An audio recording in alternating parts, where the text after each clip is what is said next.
오늘은 요한계시록 5장 말씀을 볼 차례입니다. 5장 말씀 먼저 1절에서 7절 말씀까지 같이 읽고 말씀을 나누겠습니다. 자, 같이 읽겠습니다. 내가 보매 보좌에 앉으신 이의 오른손에 책이 있으니 안팎으로 썼고 7인으로 봉하였더라. 또 보매 힘있는 천사가 큰 음성으로 외치기를 누가 책을 펴며 그 인을 떼기에 합당하냐 하니 하늘 위에나 땅 위에나 땅 아래에 능히 책을 펴거나 보거나 할 이가 없더라. 이 책을 펴거나 보거나 하기에 합당한 자가 보이지 않기로 내가 크게 울었더니 장로 중에 하나가 내게 말하되 울지 말라. 유대지파의 사자 다윗의 뿌리가 이기었으니 이 책과 그 7인을 떼시리라 하더라. 내가 또 보니 보좌에 네 생물과 장로들 사이에 어린 양이 섰는데 일찍 죽임을 당한 것 같더라. 7뿔과 7눈이 있으니 이 눈은 온 땅에 보내심을 입은 하나님의 7영이더라. 어린 양이 나와서 보좌에 앉으신 이의 오른손에서 책을 취하시니라.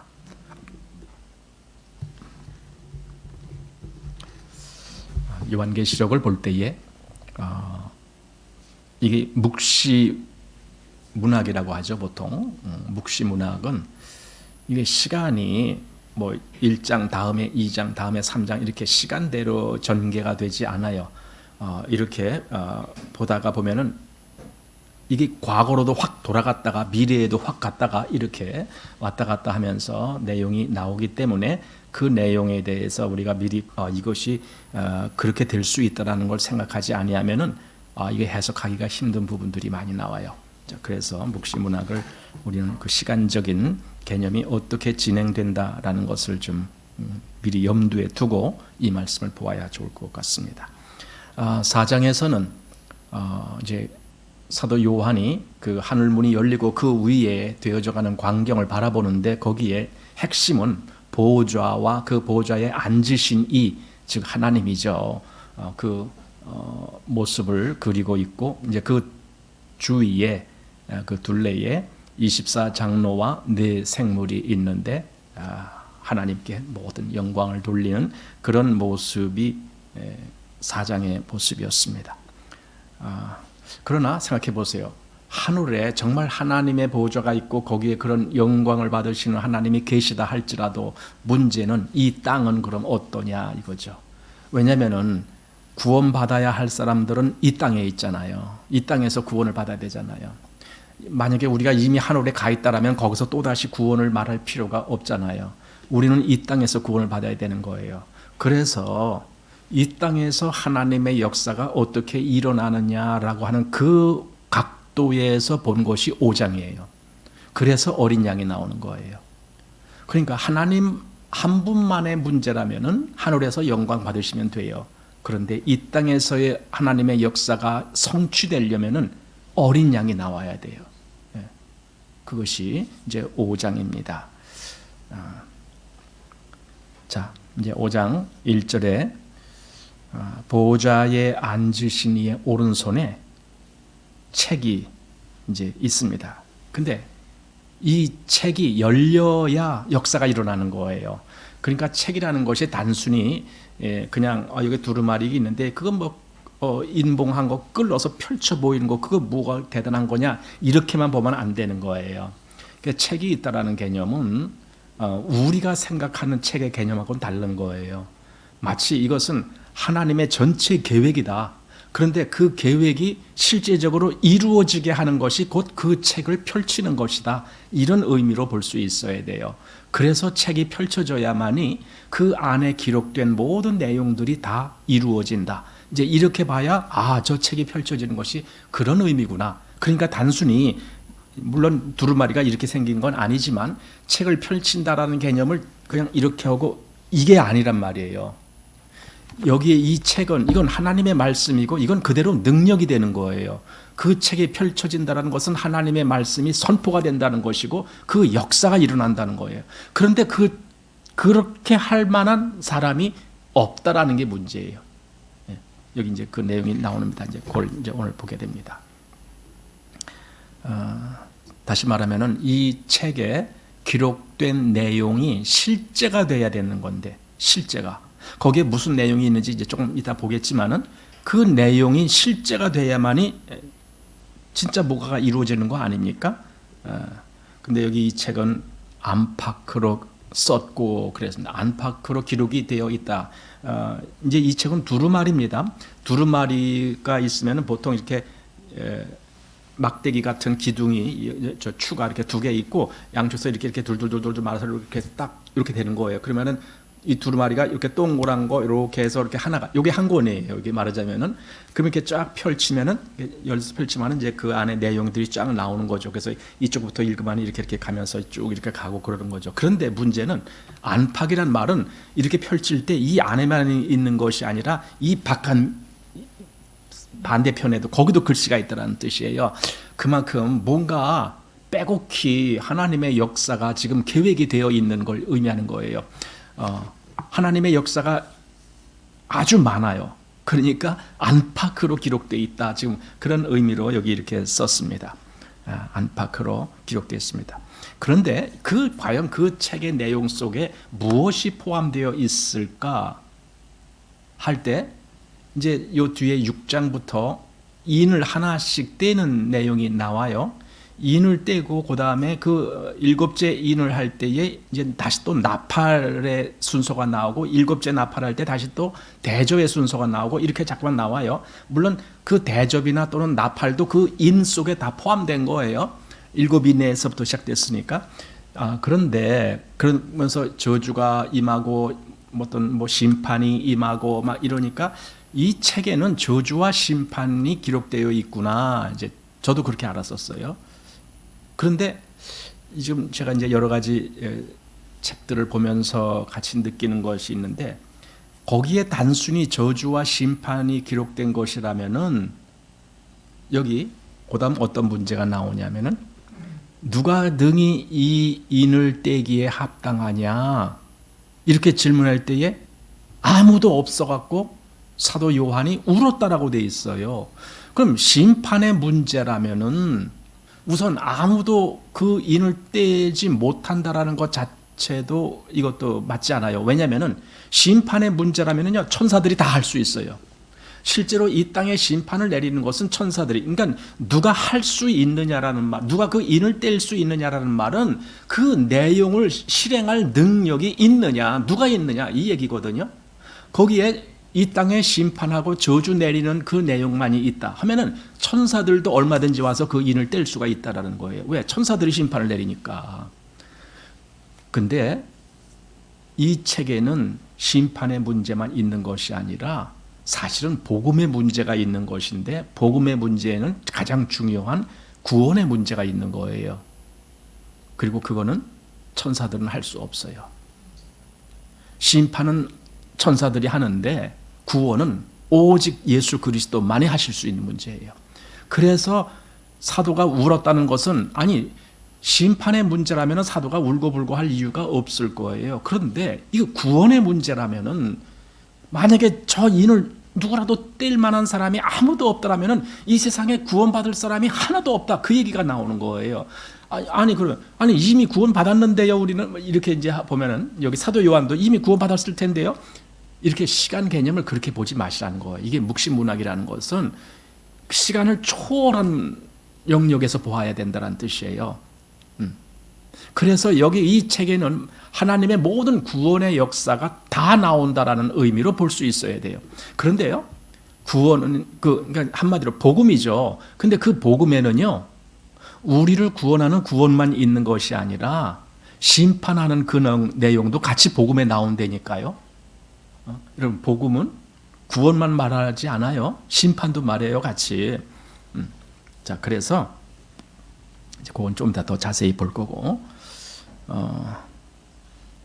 어쨌든 이 두루마리를 인봉한 그 인이 그걸 누군가가 와서 떼지 않으면, 즉 누군가가 그 책에 기록된 내용을 실제적으로 감당할 만한 능력이 있는 사람이 나타나지 아니하면 그 역사는 안 일어나는 거예요.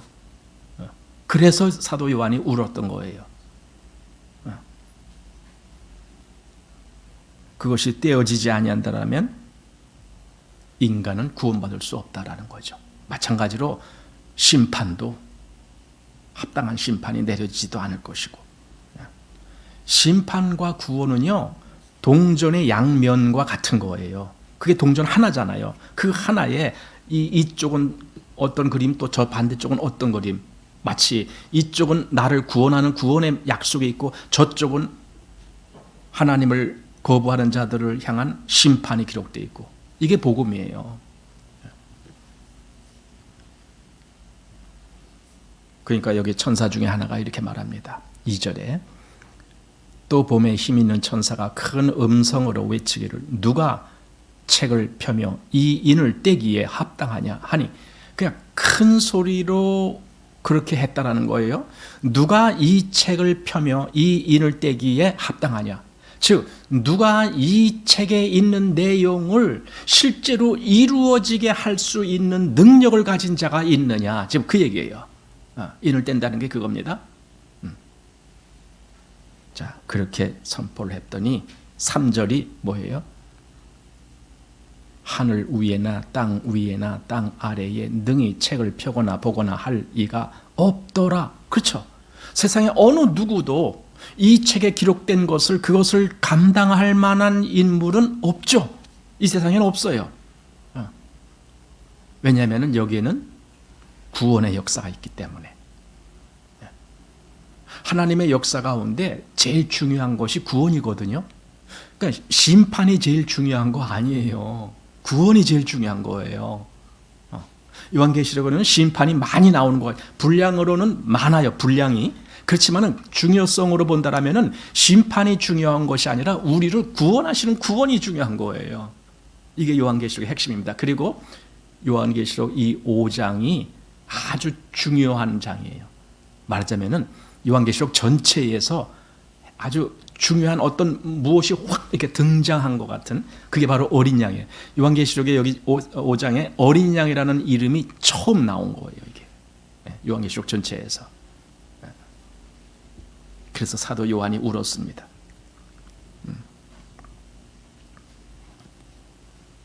그러니까 우리 구원과 관련된 것이 아니라면은 사도 요한은 그렇게 울 이유가 없었다라는 거죠. 근데 그 책에는 바로 인간의 구원의 문제도 같이 나오고 있기 때문에 저는 그래서 이렇게 보는 게 더 옳다라고 봐요. 하나님의 큰 역사는 구원의 역사입니다. 그 구원의 역사에 이제 심판이라는 것이 한 구퉁이를 차지하고 있다, 이렇게 보는 것이 더 좋아요. 하나님의 큰 역사 가운데 구원이 가장 중요한 건데, 이 구원을 받지 못한 자는 당연히 그건 심판의 대상이다라는 거죠. 그렇게 보는 것이 옳겠다라는 겁니다. 즉 심판은 큰 일이 아니에요. 오히려 인간을 구원하는 구원이 큰 일이지. 구원하기 위해서 하나님이 그 독생자를 보내신 것이지 심판하기 위해서 보내신 것이 아니라거든요. 왜냐하면 심판하려면요 독생자가 오실 필요가 없어요. 그냥 심판해도 돼요. 그냥. 그러나 구원하려면은 독생자가 반드시 오셔야만 되는 거거든요. 성경 전체가 말하는 주제가 뭡니까? 그게 구원이에요. 우리의 구원, 인간을 향한 구원, 하나님의 구원 역사, 그게 성경에서 가장 중요한 부분을 차지하는 겁니다. 그 구원이 하나님의 뜻대로 완성이 돼야만이, 그래야 하나님의 영광이 나타나는 거예요. 자, 그래서 사도가 이렇게 울었는데, 어디 4절에 그랬죠. 이 책을 펴거나 보거나 하기에 합당한 자가 보이지 않기로 내가 울었더니, 자 5절에 장로 중 하나가 내게 말하되 울지 말라, 유대지파의 사자 다윗의 뿌리가 이겼으니 이 책과 그 7인을 떼시리라. 그러니까 누가 이 인을 떼기에 합당하냐라는 것을 지금 5장에서 천사 중, 여기 천사는 아마 장로 중 24장로 중에 한 사람일 거다라고 생각이 되는데, 그가 알려주는 거죠. 울지 말라, 유다지파의 사자. 여기서 사자라는 것은 그 밀림의 왕, 사자, 그 사자입니다. 메신저가 아니고 라이온, 큰 하고 나타나는 사자, 그 사자를 얘기하는 거예요. 그러니까 유다 지파의 사자 다윗의 뿌리가 이겼다. 이겼기 때문에 그가 능히 이 인을 뗄 수 있다. 이렇게. 그런데 6절을 가보면요, 내가 또 보니 보호자의 네 생물과 장로들 사이에 어린 양이 섰는데 일찍 죽임을 당한 것 같더라. 그러니까 5절에서는 유대 지파의 사자라고 말을 했는데, 사자라고 말했는데 6절 보니까 그게 어린 양으로 나와요. 이게 좀 뭔가 이상하잖아요. 사자와 어린 양은 너무나 비교가 되는 거예요. 사자는 그야말로 가장 강한 짐승 중에 하나인데 어린 양은 가장 약한 그런 짐승 중에 하나잖아요. 그런데 어린 양이 딱 등장하는 거예요. 그렇게 사자라고 말해놓고, 그리고도 이미 벌써 죽임을 당한 것 같더라. 죽임을 당했는데 서 있다라는 것은 죽었다가 살아났다, 부활했다, 지금 그 뜻이거든요. 사실은 그게 강한 거예요. 예수님이 그 모든 대적을 이기는 것은요, 사자처럼 힘이 많아서 이기시는 게 아니에요. 오히려 반대예요. 어린 양이 되어갖고 죽음을 경험하시면서 사단의 권세를 깨뜨리는 거예요. 이게 주님이거든요. 그래서 그 어린 양이 보호자 앞으로 나가서 그 보호자에 앉으시니 오른손에서 그 책을 취하는 거예요. 왜? 자격이 있으니까, 어린 양이. 자, 그러자 이제 8절 여기 책을 취하심에 네 생물과 24 장로들이 어린 양 앞에 엎드려 각각 검은 고와 향이 가득한 금 대접을 가졌으니 이 향은 성도들이 기도드리라.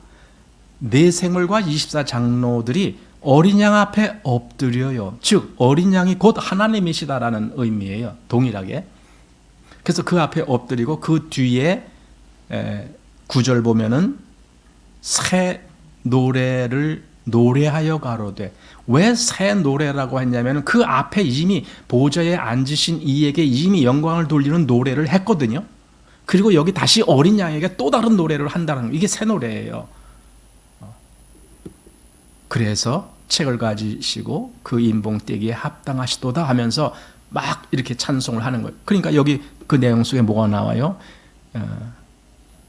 여기 일찍 죽임을 당하사 각 족속과 방언과, 여기 죽임을 당하사, 이 내용은 어린 양에게만 할 수 있는 찬송이죠. 이건 보좌에 앉으신 하나님께 그 찬송을 할 수는 없죠. 그죠? 그러니까 이게 새 노래가 된 거예요. 어린 양에게 드리는 노래, 새 노래로. 자, 그랬더니 11절에 많은 천사들이, 그 수가 천천이요 만만이고 이런 그 천사들이 그 찬송을 또 하는 거예요. 죽임을 당하신 어린 양. 그러니까 죽임을 당하신 어린 양, 이건 어린 양에게만 할 수 있는 찬송이에요.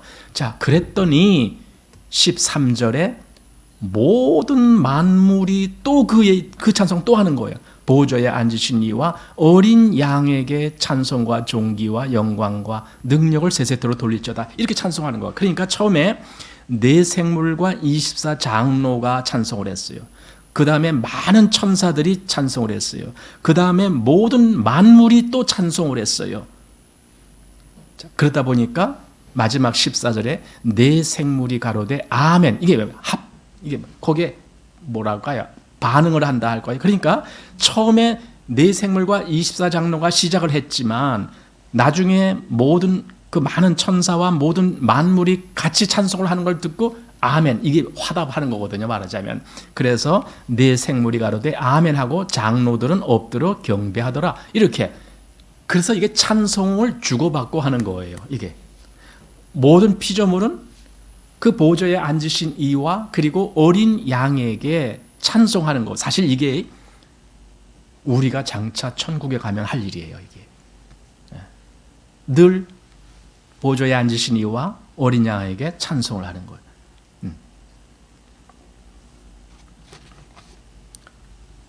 이게 5장의 전체 그 개관입니다. 제가 지금 개관만 얘기한 거예요.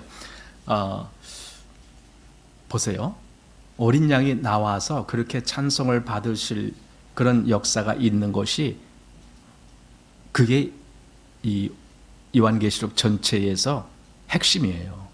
그 5장이 핵심이에요. 물론 4장과 같이 나오지만은 4장에서 5장까지 이 내용이 핵심입니다. 그리고 그 뒤에 계속 이제 심판의 내용이 나오다가 마지막에 가서는 다시 이 영광이 드러나는 거예요. 그건 이미 여기 5장에서 나온 그 영광이 마지막에서 드러나는 거예요.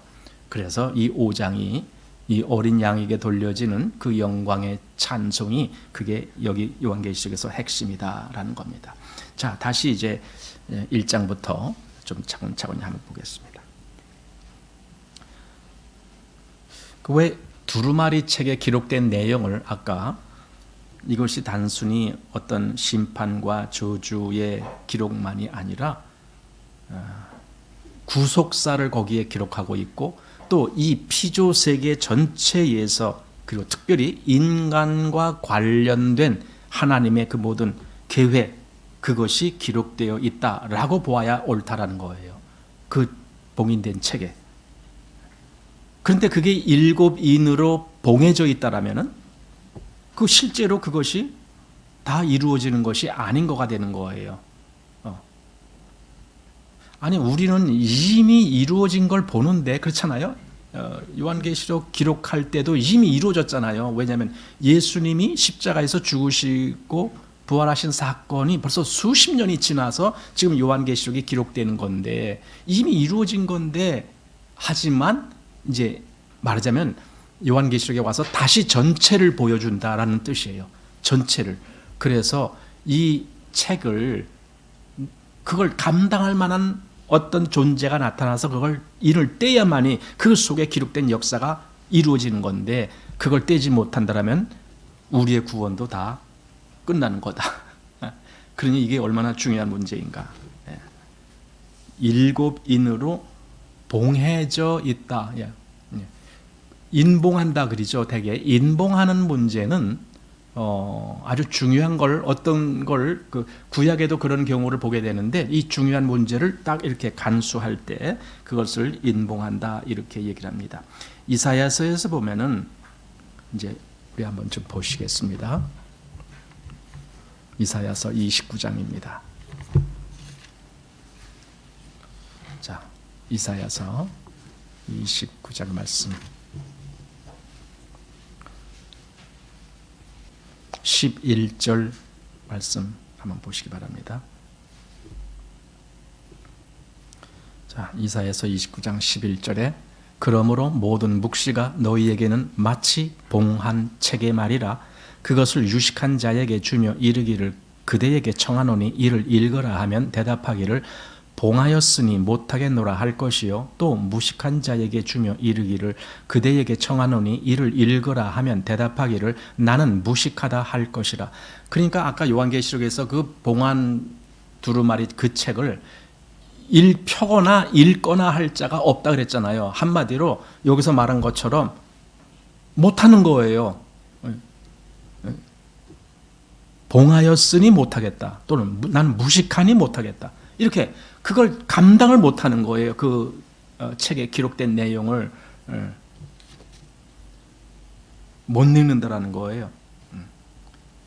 다니엘서 우리가 이 요한계시록은 다니엘서와 굉장히 밀접한 관계를 맺고 있는데 그 다니엘서 제일 마지막 12장 말씀에 보다 보면은 다니엘에게 이제 미래에 어떤 역사가 있을 것을 말씀하시고 나서 그 다음에 다니엘 보고 이걸 인봉하라라고 말씀해요. 다니엘서 12장을 한번 보십시오.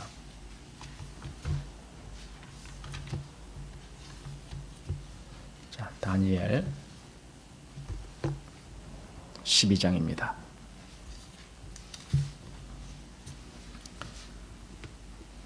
이 4절 말씀을 먼저 보면은 다니엘아 마지막 때까지 이 말을 간수하고 이 글을 봉함하라. 많은 사람이 빨리 왕래하며 지식이 더하리라. 어떤 말씀을 하게 하셔서 그것을 기록한 것을 말씀 여기 이렇게 되어 있어요. 1절 한번 보십시오. 자, 1절에 그때에 네 민족을 호위하는 대군 미가엘이 일어날 것이요 또 환란이 있으리니 이는 개국 이래로 그때까지 없던 환란일 것이며 그때에 네 백성 중 무릇 책에 기록된 모든 자가 구원을 얻을 것이라. 책에 기록된 모든 자가 구원을 얻는다. 그러니까 이 책은 구원과 관련이 있는 거예요. 그런데 그걸 봉인하라라는 거예요. 지금 4절이 그랬습니다. 언제까지 봉인하는가? 마지막 때까지. 마지막 때에 가서 그 봉인이 열릴 거예요. 그냥 그때까지는 봉함하라라는 거예요. 이 글을 또 조금 지나서 9절 말씀 보시기 바랍니다. 그가 가로되 다니엘아 갈지어다 대저 이 말은 마지막 때까지 간수하고 봉함할 것이니라. 마지막 때까지, 그때까지. 이건 다시 말하면은 그때까지는 이 역사가 이루어지지 않는다 이거예요. 그런데 우리가 알듯이 예수님이 오셔서 이 구원의 역사가 이루어지는 거죠. 완성된 거죠. 그럼 그때 이루어진 거죠. 다시 말하면 그때 이 봉이 풀린 거예요. 예수님이 그 일을 하심으로 인해서 그 봉해져 있던 그 모든 구원의 역사가 열리는 거예요. 풀리는 거예요. 그래서 예수님이 이 땅에 오신 시점부터를 마지막 때라고 하는 거예요. 왜냐하면 이게 마지막 때에 풀린다 그랬거든요. 다니엘에게 그걸 봉함하라라고 해놓고 마지막 때까지 그걸 간수하라. 왜? 마지막 때에 풀릴 거니까. 그럼 예수님은 마지막 때에 오셔서 그 역사를 이루시는 거예요. 역사를 이루신다는 것이 곧 그 봉인이 풀어진다 이거예요. 이건 단순하게 그냥 우리가 시각적으로 보는 뭐가 이렇게 뭐 매여서 봉해졌는데 그걸 누가 끌어서 이렇게 펼쳐 이런 식으로만 보면 안 돼요. 실제로 그 역사가 어떻게 이루어지고 펼쳐지느냐 그게 진짜 인을 끌는 거예요. 근데 그렇게 할 수 있는 분은 예수님밖에 없는 거예요. 마지막 때까지 간수하고 봉함하라. 이렇게. 자, 그래서 다시 계시록에 보면은 이제 2절에 천사가 누가 이 책을 펴며 인을 떼기에 합당하냐? 예, 합당하냐? 한마디로 자격이 있느냐? 그 말이에요. 자격이 있느냐? 누가 이 책을 펴거나 또는 보거나 할 자격이 있느냐? 이 인을 떼기에 합당한 자가 누구냐? 이게 핵심입니다. 이게 요한계시록의 핵심이에요. 근데 그게 어린 양이에요. 어린 양만이. 그럼 왜 어린 양이라고 자꾸 말하는가? 그 앞에 뭐 유대 지파의 사자 같은 뭐 큰 힘 있는 이런 걸로 말씀하지 않고 왜 어린 양이라고 말했냐? 어린 양으로 말한 이유는 딱 하나입니다. 그가 죽으셔야 되기 때문에. 죽으시는 것이 곧 이 역사를 이루시는 것이기 때문에. 죽으신다는 것이. 그래서 좀 아까 우리 찬송 죽임 당하신 어린 양이 뭐 존귀와 영광을 받으소서. 그렇게 찬송하는 거예요. 죽임을 당하신 어린 양 이거예요. 우리가 믿는 주님은 우리를 위한 죽임을 당하셨다라고요. 그걸 우리가 보는 거예요. 아, 주님이 나 때문에 나를 위해서 죽임을 당하셨군요. 이걸 보는 거예요.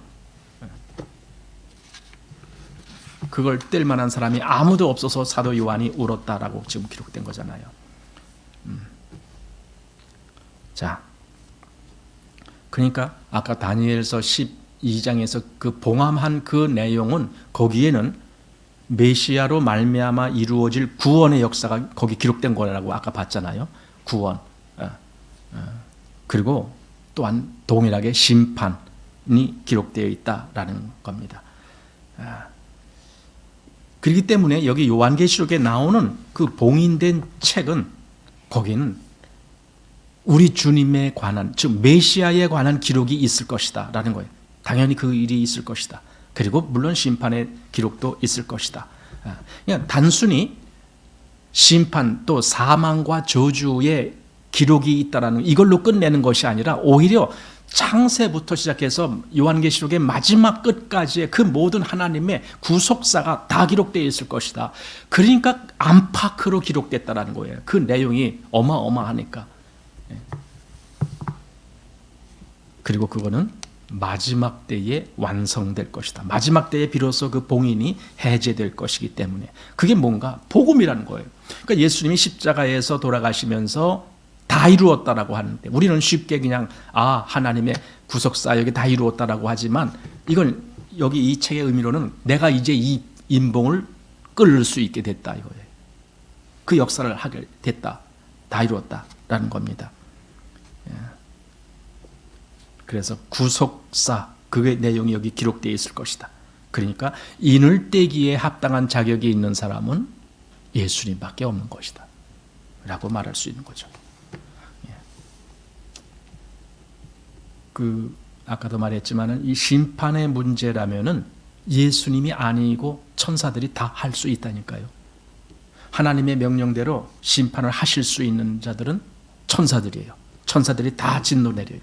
그러나 하나님의 말씀대로 저 죄인을 위해서 죽을 수 있는 자는 어린 양밖에 없는 거예요. 그래서 어린 양이 그 인을 떼기에 합당하다. 그러니까 당연히 이 책에는 바로 구속사가 기록되어 있겠다. 즉 복음이 기록되어 있겠다라고 말할 수 있는 겁니다. 누가 그 십자가에서 이 구원을 완성하는가? 어린 양밖에 없습니다. 천사도 못해요. 그건. 오직 어린 양. 그런데 그 인이 마지막 때까지 봉함하고 마지막 때에 이제 열리는데 즉 종말이라고 그러죠. 종말. 예수 그리스도의 십자가로 말미암아 이 세상 끝에 내려져야 될 선고예요. 그게 선고. 그 마지막에 내려져야 될 선고가 어디서 내려졌느냐 하면은요, 예수님의 십자가에서 내려진 거예요. 예수님의 십자가로 말미암아 완전히 분기점이 갈라진 거예요. 그 십자가로 말미암아 선고가 내려졌는데, 선고란 말은 재판의 결과 아닙니까? 재판에서 땅땅땅 하고 너는 유죄, 너는 무죄, 이것이 선고란 말이에요. 이 선고는 십자가로 말미암아 결정이 되지는 거예요. 그 십자가로 말미암아 어떤 사람에게는 영생, 너는 영생, 땅땅땅. 그러나 어떤 사람에게는 너는 사망, 너는 심판, 땅땅땅. 이게 갈라지는 거예요. 이 선고가 이미 십자가로 말미암아 이루어진 거예요. 그걸 요한계시록에서는 이렇게 표현한 거예요. 그 보좌에 앉으신 이의 오른손에 있는 책, 두루마리, 그 인봉, 그걸 끓는 그 역사로 이렇게 이제 말씀을 한 거예요.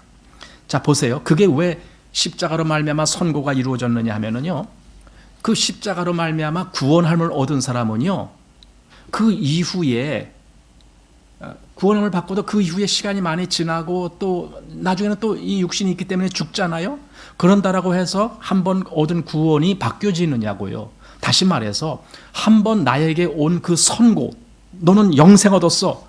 이건 이제 하나님의 약속으로 얻은 거죠. 너는 영생을 얻었어. 이 선고가 바뀌어지느냐고요. 안 바뀌어지는 거예요. 그러니까 이게 완전히 선고가 된 거예요. 우리에게는 이미 영생이 선고됐다니까요. 이 다음에 죽어가봐야 알 수 있지 지금 몰라, 그런 게 아니라니까요. 이미 십자가로 완성된 복음은 나에게 영생을 선포하고 있다니까요. 이게 믿는 자예요.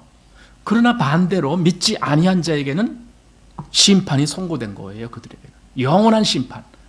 그렇게 영원한 영생과 영원한 심판이 선고됐다라는 걸 이 두루마리를 끓으면서 보여주시는 거고, 그것이 나중에 다 다시 하나하나 낱개로 보여주시는 것이 6장 이하에 나오는 말씀이에요. 이 일을 위해서 예수님이 이 마지막 때에 이 세상에 오셨고, 예수님은 그 일을 이루시기 위해서 죽임을 당하신 겁니다. 유일하게 예수님만이 그 일을 하실 수가 있었습니다. 이런 말씀 들어본 적이 있죠? 여러분, 유언한 자가 죽어야만이 효력이 있다. 히브리서 9장 16절, 17절 여기에 그 말씀이 나와요. 유언한 자가 죽어야만이 효력이 있다. 이제 이거는 조금 우리가 일반적으로 생각하는 유언과는 조금 달라요. 이게 무슨 말이냐면은 죽음이라는 것이 그 약속의 실제가 이루어질 수 있게 하는 분기점이 된다라는 뜻이에요. 즉 어린 양이 아까 찬송에 죽임을 당하신 어린 양이 이렇게 나오는데, 그 어린 양이 죽임을 당하셨다라고 하는 그 사실이 실제적으로 우리에게 영생이 주어지게 하는 효력이 나타나게 한 거예요. 그러니까 이게 말하자면 그러니까 유언이라니까 우리가 생각하는 유언 그 개념으로만 보지 말고 그만큼 중요한 역사인데, 이것은 죽음으로서만이 그 효력이 나타나게 하는 것이다, 이거예요. 죽음으로서만이. 그러니까 죽음으로가 아니라면 그 효력이 무효가 되는 거예요. 그게 이제 히브리서서 말씀하는 것이 그거예요. 다시 말하면은 이 책이, 이게 두루마리잖아요. 거기다 이제 봉인이 되어 있잖아요. 7인으로 봉인되어 있어요. 이 봉인됐다라는 것은요, 그만큼 그 내용이 중요하고 확실하다라는 의미도 돼요. 이 봉인할 만큼 아주 중요한 거야, 이렇게 되는 거예요. 그런데 그것이 어느 날 펼쳐지는 날에는 그 내용이 확실히 역사되어지고 이루어진다라는 거예요. 근데 그게 언제 어떻게 펼쳐지느냐? 죽음으로, 이거예요. 죽음과 관련되어 있는 거예요. 그러니까 실제적으로 유언, 그래서 유언이라는 개념을 거기다 말한 건데, 우리말에는 유언했지만은 유언이나 여기서 말한 약속이나 똑같은 단어예요, 성경에서는. 그래서 하나님의 모든 약속은 그것이 효력이 있으려면 거기에 피로써 그것이, 즉 죽음으로써 그것이 확증이 되어야 된다니까요. 그래야 그것이 나한테도 효력이 있다니까요. 그래서 어린 양이 죽으시는 거예요. 복음의 주인공, 당사자이신 예수님이 죽으셔야만이 그것이 유효하다라는 겁니다. 우리 히브리서 9장 말씀을 좀 보십니다. 자, 히브리서 9장 18절 말씀을 보시기 바랍니다.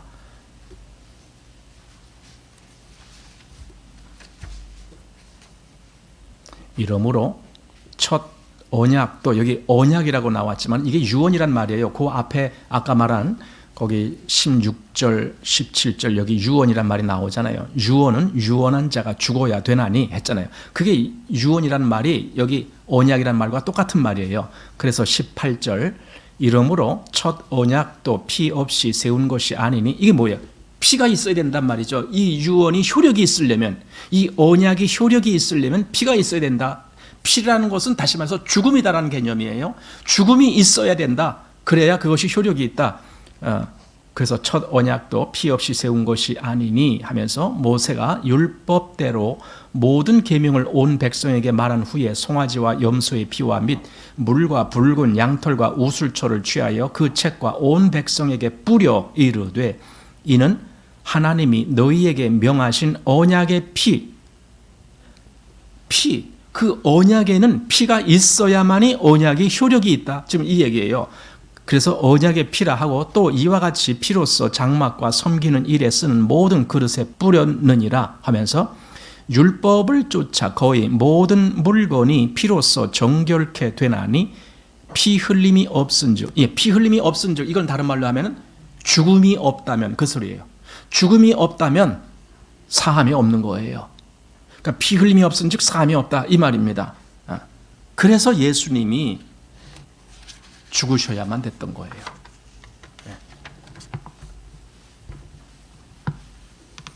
이 7인으로 봉인된 이 책에는 그래서 아마 예수 그리스도를 통한 하나님의 이 재창조의 역사, 그걸 이제 우리에게는 그게 구원의 역사죠. 그렇지만 하나님 편에서는 그게 재창조의 역사예요.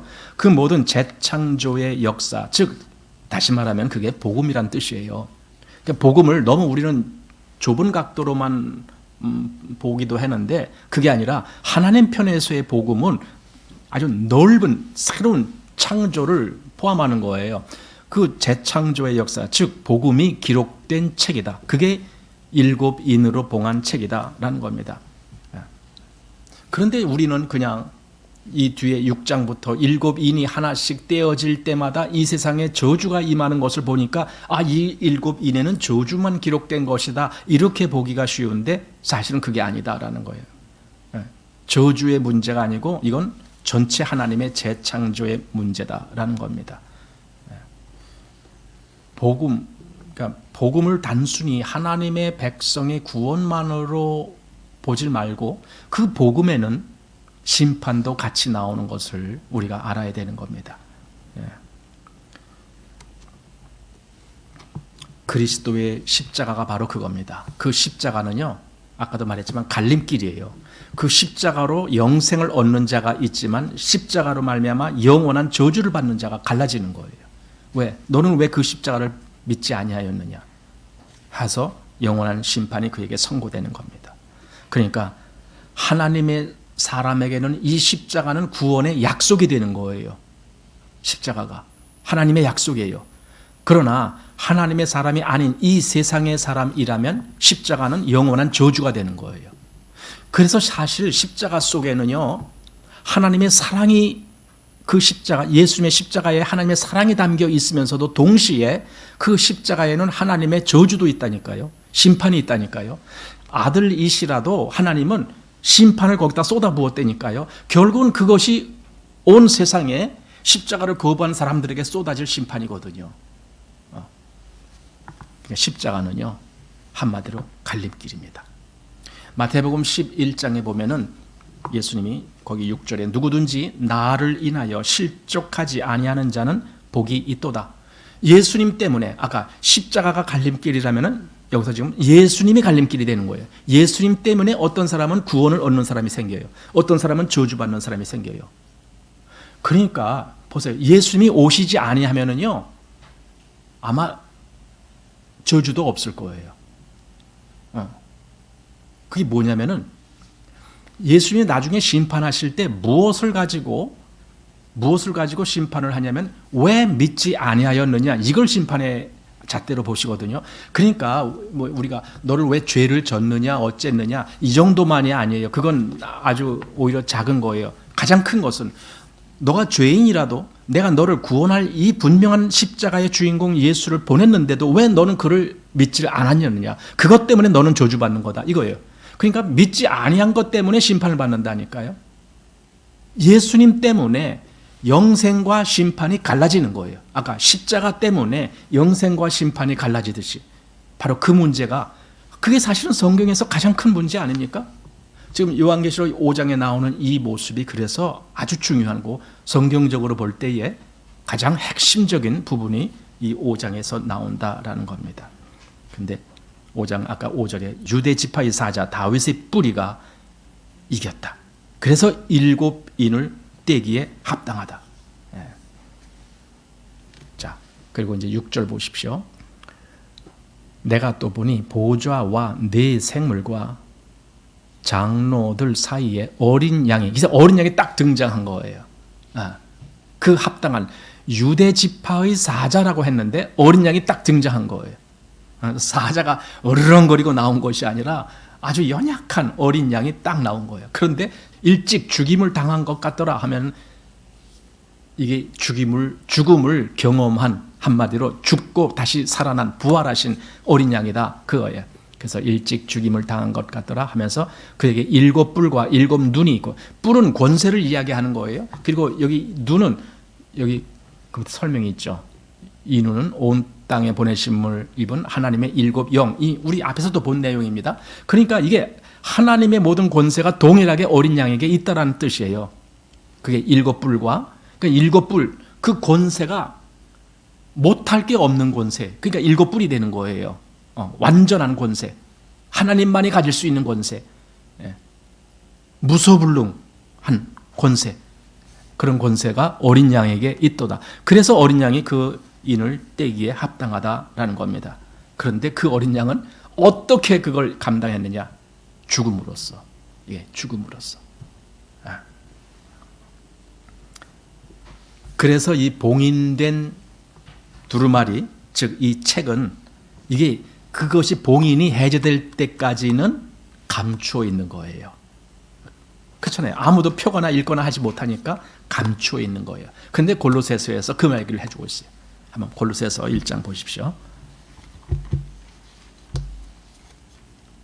자, 골로새서 1장 26절 말씀 보십시오. 내가 교회 일꾼 된 것은 하나님이 너희를 위하여 내게 주신 경륜을 따라 하나님의 말씀을 이루려 함이니라 하면서 이 비밀은 만세와 만대로부터 오므로 감추었던 것인데 이제는 그의 성도들에게 나타났고 하나님이 그들로 하여금 이 비밀의 영광이 이방인 가운데 어떻게 풍성한 것을 알게 하려 하심이라. 그러면서 이 비밀은 너희 안에 계신 그리스도 신이 곧 영광의 소망이니라. 이렇게 되어 있습니다. 왜 비밀이라는 말을 썼느냐 하면은요, 이것이 실제적으로 펼쳐지기 전에는 아무도 알 수가 없는 내용이기 때문에 비밀이라고 한 거예요.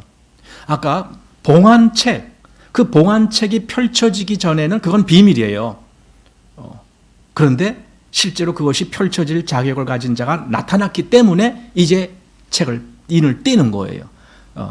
그러니까 일곱인이라고 하는 것도요, 개수가 7개다라는 개념으로 보지 마시고 이거 완벽한 그러니까 7이라는 숫자가 원래 그거거든요. 완전수거든요. 그러니까 완전히 이것은 비밀이었다. 이거예요. 완전한 비밀.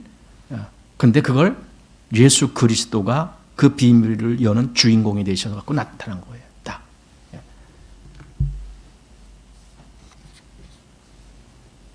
그러니까 이것은 어느 누구도 할 수 없는, 천사도 못하는, 어떤 피조물도 못하는, 그리고 여기 뭐 24 장로들이라든가 네 생물, 그들도 못해요. 그들도 그냥 찬양만 할 뿐이에요. 사도행전 4장 12절에 천하 인간의 구원을 얻을 만한 다른 이름을 우리에게 주신 적이 없다. 오직 예수 그리스도, 예수 그리스도가 유일한 구원이다. 유일한 구원이다. 요한복음 12장 27절에 예수님이 그렇게 말씀을 하나님께 기도하시면서 아버지요, 내가 이를 위하여 이때에 왔나이다. 그 역사가 이루게 하려고, 그 비밀의 인을 이제 떼려고, 그래서 완성하시려고. 창세기 3장 15절에 보면은 그 이제 원복음이라고 하는 말인데, 그걸 뭐냐면 여자의 후손이 오면은 뱀, 네 머리를 상하게 할 것이다. 자, 거기서 그걸 잘 해석해야 됩니다. 여자의 후손이 오면은 뱀의 머리를 상하게 하는 거, 그게 다가 아니라니까요. 여자의 후손이 오면은 뭐가 이루어집니까? 우리 구원이 이루어지는 거예요. 우리 구원이 이루어지는데 거기에 이제 그 원수 뱀의 머리도 상하는 거예요. 이게 갈라지는 거예요. 그래서 그러니까 하나님의 백성은 구원을 얻고 사단에게 속한 자들은 다 심판을 받고 이렇게 갈라지는 거예요. 그게 복음이에요. 그러니까 복음은 구원만 기록한 것이 아니고 심판도 같이 기록하고 있다니까요. 그래서 구원과 심판을 같이 말씀하는 것이 요한계시록이에요. 여기 봉했다라는 개념을 한 번 더 생각해 보겠습니다. 왜 7인으로 봉했다라고 하는데, 봉했다라는 개념은 이제 이런 의미가 또 있다 그래요. 예레미야서 32장에 보면은 그 예레미야가 그 누굽니까? 그 숙부에 관련된 어떤 사람이 와서 내 숙부의 이 뭐 땅을 사라, 뭐 이런 내용이 나오는 대목이 있죠. 32장입니다. 자, 예레미야 32장 여기 6절부터 한번 보십시오. 예레미야가 가로되 여호와의 말씀이 내게 임하였느니라 이르시기를, 보라, 내 숙부 살롬의 아들 하나멜이 내게 와서 말하기를 너는 아나돗에 있는 내 밭을 사라, 이 기업을 물을 권리가 내게 있느니라 하리라 하시더니, 이게 보세요. 기업을 물을 권리가 예레미야에게 있었다라는 거예요. 근데 그게 누구의 밭인데? 원래는 숙부 살롬의 밭이에요. 근데 그 아들이 와갖고 말하자면 그러는 거예요. 이거 우리 아버지의 땅인데 예레미야야, 네가 이걸 사야 돼. 왜냐면은 이걸 물을 자가 너밖에 없어. 이 얘기예요. 그래서 예레미야가 그것이 하나님의 뜻인 줄 알고 그걸 사는 거예요. 이 뒤에 보면 그 얘기가 나와요. 9절 말씀 보십시오. 내 숙부의 아들 하나멜의 아나돗에 있는 밭을 사는데 은 17세겔을 달아 주어 증서를 써서 어떻게 해요? 인봉하고 증인을 세우고 은을 저울에 달아 주고 법과 규례대로 인봉하고 인봉치 아니한 매매 증서를 내가 취하여 나의 숙부의 아들 하나멜과 매매 증서에 인친 증인 앞과 시위대 뜰에 앉은 유다 많은 사람 앞에서 그 매매 증서를 마사의 손자 네리야의 아들 바룩에게 붙이며 그들의 앞에서 바룩이 명하여 이르기를 만군의 여호와 이스라엘의 하나님이 이같이 말씀하시기를 너는 이 증서 곧 인봉하고 인봉치 않은 매매 증서를 취하여 토기에 담아 많은 날 동안 보존케 하라. 만군의 여호와 이스라엘의 하나님 내가 이같이 말하노라. 사람이 이 땅에서 집과 밭과 포도원을 다시 사게 되리라 하셨다 하니라. 그러니까 이 인봉했다. 아니 이스라엘에게는요 땅을 사고 팔 수가 없잖아요. 원래 그래요. 이스라엘은 땅을 사고 팔 수가 없어. 그런데 여기 지금 사고 팔았어요. 그럼 이게 무슨 말이냐면요, 일시적으로 그렇게 사고 팔고 하는데 나중에는 다 다시 원주인에게로 가야 돼. 그게 희년이에요. 그래서 그 희년까지의 그 남은 기간을 계산해서 땅값이 점점 뭐 이렇게 좀 낮춰지고 뭐 이런 것도 있습니다. 그러니까 보세요. 이게 이제 기업을 물을 자, 이 얘기가 나오는 얘기 바로 그겁니다. 그렇게 해서 그걸 기업을 물러줘야 되고 이렇게 해야만이 원주인에게로 가는 거예요. 그런데 이 일을 정확하게 하기 위해서 어떻게 했느냐? 그걸 기록한 이것을 인봉했다 그랬어요. 인봉한 것도 있고 인봉치 아니한 것도 있고. 그러니까 인봉치 아니한 것은 지금 얼마든지 펼쳐볼 수가 있지만 인봉한 것은 그 때가 돼야만이 펼쳐지는 거예요. 때가 돼. 그걸 기업을 물을 그 때가 돼야만이. 그래서 그때 그 기업 물을 것을 확실히 하기 위해서 인봉을 하고 그걸 싹 어디다 보관하게 이렇게 놓는 거예요. 뭐 토기에다 담아갖고 딱 이렇게 보관하는 거예요. 이건 인봉한 거다. 이건 지금 끓으면 안 된다. 이것은 나중에 이 기업 무르게 될 그때가 됐을 때 그때 끓여야 될 것이다. 지금 이 얘기입니다. 인봉. 그러니까 한마디로 기업 물을 자가 나타날 때까지는 그 인봉이 끌려지지 않는 거예요. 그건 비밀입니다. 기업 물을 자가 나타났을 때 되찾는 거예요. 그때 비로소. 골로새서 2장 14절 15절에 보면 거기 예수님이 얘기 나오는데 예수님이 그 의문에 쓴 증서, 그게 인봉이나 마찬가지예요. 증서가 인봉한 거나 마찬가지예요. 그걸 누가 끌르겠느냐고요. 그 인봉에는 뭐가 있을 거예요. 우리의 모든 죄인들에게 이루어질 심판이 다 기록되어 있을 거 아닙니까? 그렇잖아요. 그게 증서에 기록된 것처럼 여기서는 무슨 뭐 재산, 땅 사고 팔고 이런 걸로 되어 있지만은 실제로 우리를 위해서 쓴 증서는 그 사실은 율법에 관련된 거잖아요. 율법은 뭘 얘기합니까? 심판을 얘기하잖아요. 그러니까 내가 받아야 될 그 심판이 거기 봉인되고 딱 증서가 있는데 그걸 여기 의문에 쓴 증서를 예수님이 어떻게 했다는 거예요? 도말하시고 도말 그리고 십자가로 승리하셨느니라. 이렇게 되고 있잖아요. 그러니까 비로소 그 인봉한 것을 떼고 그분이 우리가 받아야 될 우리가 저주를 그분이 다 물르신 거예요. 기업 물을 자가 예수님이신 거예요. 그렇게 된 거예요. 이게 어디서 나오냐면은 그게 구약의 룻기예요. 룻기 2장에 한번 보십시오.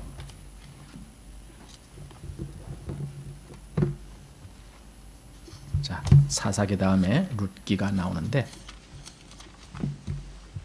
자, 룻기 2장 1절 말씀. 나오미의 남편 엘리멜렉의 친족 중 유력한 자가 있으니 이름은 보아스더라. 여기 유력한 자란 말이 뭐냐면 힘이 있는 자, 그 뜻이에요. 힘. 무슨 힘이냐? 이걸 기업을 물을 만한 힘이 있는 자, 그 뜻이에요. 이게 기업을 물으려면은 이때는 실제적인 어떤 문제가 관련됐으니까 돈이 많아야 되겠죠. 그래야 땅을 도로 사잖아요.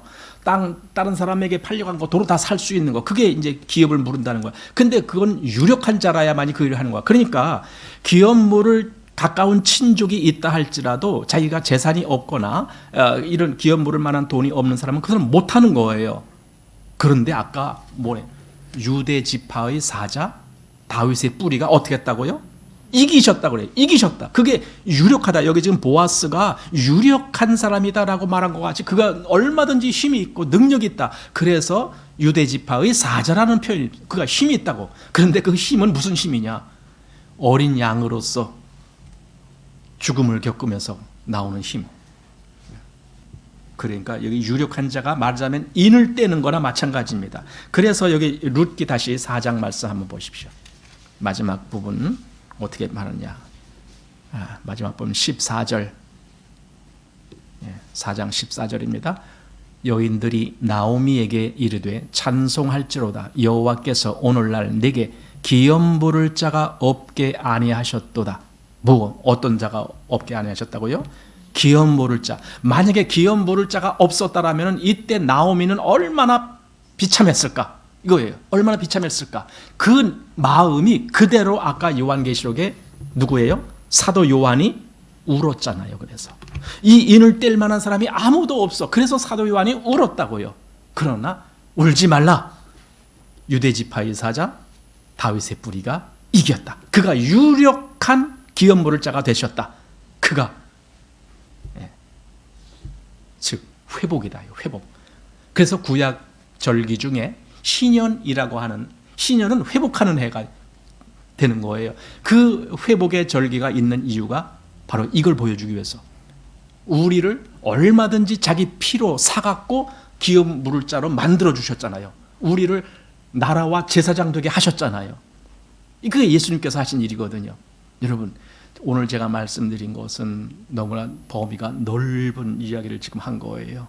여러분들은 이 부분을 좀 많이 생각을 해야 될 겁니다. 계시록을 읽으면서 많은 생각을 해야 될 겁니다. 왜냐하면은 이게 단순한 어느 한 곳을 이야기한 것이 아니라 성경 전체 속에 나오는 하나님의 역사와 그 구원 역사가 어떻게 이어지느냐, 거기에 우리의 어린 양께서 가장 중요한 핵심 위치에 계신데 그분을 우리가 어떻게 바라보느냐, 이런 문제인 거거든요. 그분이 실제적으로 인을 떼시는 분이다. 인을 떼기에 합당하신 분이다. 유력한 기업 물을 자가 되신 분이다. 그래서 우리를 자기 피로 사셔갖고 하나님의 기업을 물을 자로 만들어 버렸잖아요. 이게 바로 신년의 역사입니다. 구원받은 사람은 신년의 역사가 이루어진 겁니다. 그게 바로 5장인데 오늘은 전체를 못 보고 그 앞에까지만 본 걸로 해서 7절까지 보고 다음에 조금 더 맞아 보겠습니다.